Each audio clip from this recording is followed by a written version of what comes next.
বন্ধুরা সবাই কেমন আছো? সবাইকে ক্রিয়েটিভ ক্যানভাস অ্যানিমেশনে স্বাগতম। আজকের গল্প পাইনভিল, ছোট্ট শহরের একটি ক্রিসমাসের গল্প। যদি চ্যানেল এ নতুন হও প্লিজ সাবস্ক্রাইব করো।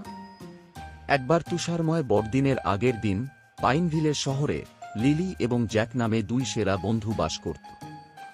শহরটি সুন্দর আলো সজ্জিত ছিল এবং বরফের মৃদু স্তর রাস্তাগুলিকে ঢেকে দিয়েছে। ঘড়ির কাঁটা যখন মাঝরাতে বাজে, বাতাসে একটা মৃদু ঝংকার প্রতিধ্বনিত হল।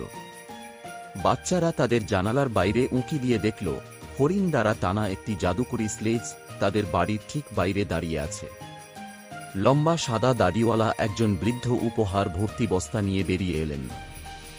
বৃদ্ধ লোকটি নিজেকে মিস্টার জিঙ্গেল, ক্রিসমাস স্যান্টা হিসাবে পরিচয় দেয় এবং জানায় যে স্যান্টা এই বছর উপহার দেওয়ার জন্য তাদের সাহায্যের প্রয়োজন। লিলি এবং জ্যাকের চোখ আনন্দে ঝলমল করে উঠল। তারা উৎসাহী হয়ে দুঃসাহসিক কাজের জন্য প্রস্তুত স্লেজের উপর বসে পড়ল। তাদের প্রথম গন্তব্য ছিল টিমির বাড়ি, একটি লাজুক ছেলে যে খুবই কম হাসে।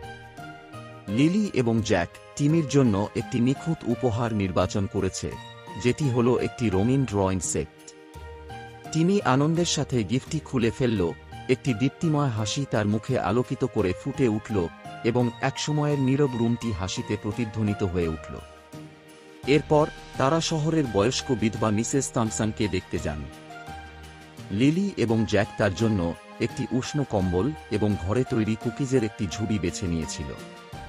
মিসেস থমসন আনন্দে আপ্লুত হয়েছিলেন, ছুটির দিনটির উষ্ণতা এবং শিশুদের নিয়ে আসা সাহচর্য অনুভব করেছিলেন। মিস্টার জিঙ্গেল, লিলি এবং জ্যাক তাদের যাত্রা অব্যাহত রেখেছিল। পাইনভিল শহর জুড়ে আনন্দ এবং উদারতা ছড়িয়েছিল।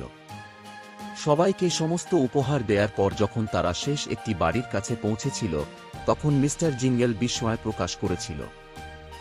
স্যান্টার নিজের বাড়ি, যেখানে বাচ্চারা নিজেদের জন্য একটি বিশেষ উপহার বেছে নিতে পারে। লিলি একটি মিউজিক বক্স বেছে নিয়েছিল যা একটি মধুর সুর বাজিয়েছিল। জ্যাক নিজের জন্য একটি সুন্দর লাল রঙের সাইকেল বেছে নিয়েছিল। লিলি এবং জ্যাকের হৃদয় কৃতজ্ঞতা এবং আনন্দে পূর্ণ হল। তারা তাদের বাড়িতে ফিরে এলো। সেই রাতে মিস্টার জিঙ্গেল ওরফে শান্তা তার জাদুকরী সোয়েফ নিয়ে অদৃশ্য হয়ে গেল।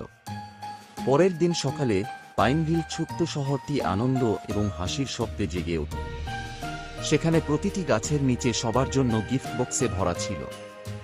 পাইনভিল ছোট্ট শহরটি ক্রিসমাসের আনন্দে ভেসে উঠেছিল, শুধুমাত্র উপহারের কারণে নয়, বরং লিলি এবং জ্যাক শিখেছিল যে সকলকে কিভাবে প্রকৃত আনন্দ দেওয়া যায় তার ভাবনায়। তাই ক্রিসমাসের এই গল্পটি দুই সেরা বন্ধু যারা শহরবাসীর মধ্যে প্রেম এবং আনন্দ ছড়িয়ে দিতে সাহায্য করেছিল, তা আগামী প্রজন্মের জন্য পাইনভিলে একটি দৃষ্টান্তমূলক গল্প হয়ে উঠেছে। বন্ধুরা, ক্রিসমাসের এই গল্পটি ভালো লাগলে প্লিজ লাইক করো, শেয়ার করো এবং আরও কার্টুন দেখতে সাবস্ক্রাইব করো, যা আমাদের নতুন নতুন গল্প তৈরি করতে সাহায্য করবে।